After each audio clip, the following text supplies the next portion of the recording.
Ito na yung aming menu ngayong araw. Tapos kusimba, bumili kami ng pumunta kami ng Berinya.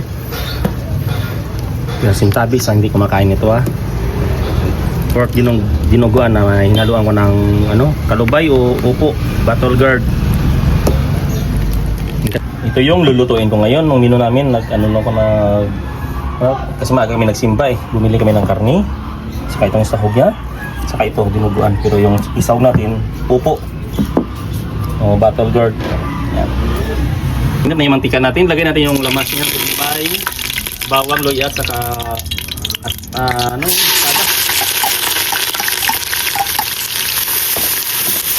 Igitay natin yung ating lamas sa dinuguan.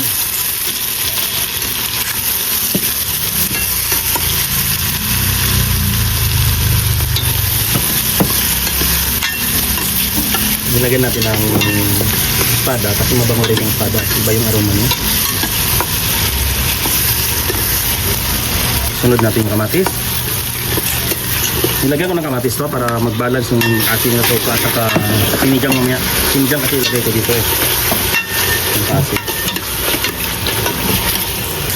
Ilagay na natin yung karne. Yung karne nilagyan ko lang ng paminta at saka bitsin. Yung pinili ko sa karne yung part ng kasim. Kasi sarap ng dinuguan.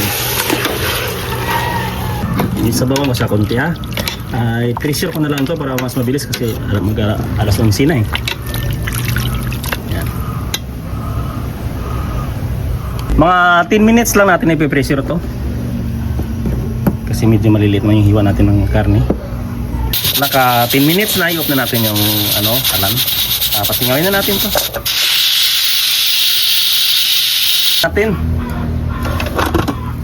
Ayan, malambot na, di ba? So ilagay na natin yung kanyang ito yung battle guard o ang tawag nito upo o kalubay sa Ilonggo. Ilagay na natin to. Ayan. Tapos timplahan natin tayo ng konting asin lang kasi patis yung may ilagay ko dito, pisos babalas. Tapos magic,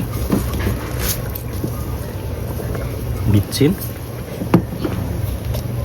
paminta, mag-add ako konting sabaw.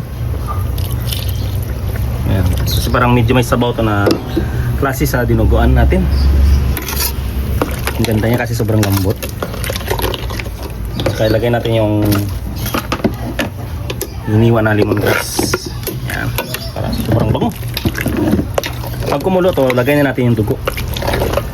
Tingin ko sobrang lapot to kasi maganda yung dugo niya Tingnan natin. Ayan, medyo kumulo na.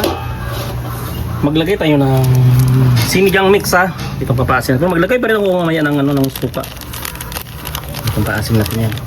Yan, simpleng sikreto sa mga masarap na dinuguan. Saka maglagay tayo ng isang kutsarang white sugar. Yun. Yan yung mga sikreto natin. Saka maglagay tayo ng anting-anting. Kunti lang. Kasi mayroon na yung sinigang. Saka yung dugo niya, nilagyan natin yung suka kanina. Takpan na natin. Pag kumulo, ilagay natin yung dugo. Kumulo na siya So ito na yung time na ilagay na natin yung kanyang dugo. Kasi dinuguan nga ito di ba? Malapot talaga to siya kasi yung dugo niya napakalapot to siya. Napakaganda ng dugo sa birhin niya. Saka yung paglagay natin ng dugo, ukay-ukayin natin, huwag natin tigilan hanggang sa maluto. Ayan, may tanglad na.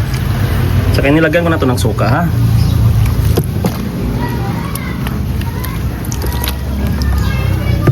Pero minsan nagluluto din ako ng dinuguan na walang sabaw. Kasi mabibitin tayo pag walang sabaw to Ayan. Medyo kulang sa asim. Ubusin na natin yung tawag yan, yung sinigang. Saka ilagay na natin yung panghuli kasi luto na yung dugo niya. Ayan, di ba? Sabi ko sa inyo, napakalapan ng dugo, Kaya shoutout sa mga sa Berinya pork chop. Meat chop pala. Ito na yung ating menu ngayon. Napakasarap na dinuguan. Mag-add lang ako ng patis ha, kasi kulang yung alat niya eh. Ganun talaga ako, ibalance ko yung yung patis sa asin. Try nyo po, i-balance yung asin sa patis. Diyan mo malalaman na masarap yung niluluto nyo. Saka mag-add tayo ng konting maraming paminta. Kasi itong paminta tatanggalin yung langsa eh. Ganun. Ito na yung aming menu ngayong araw. Tapos kusimba, bumili kami ng pumunta kami ng Berinya. Pero sintabi sa hindi kumakain ito ha. Pork dinuguan na hinaluan ko ng kalubay o upo, battle guard. Ang ganda ng dugo sa Berinya, napakalapot. Okay na to.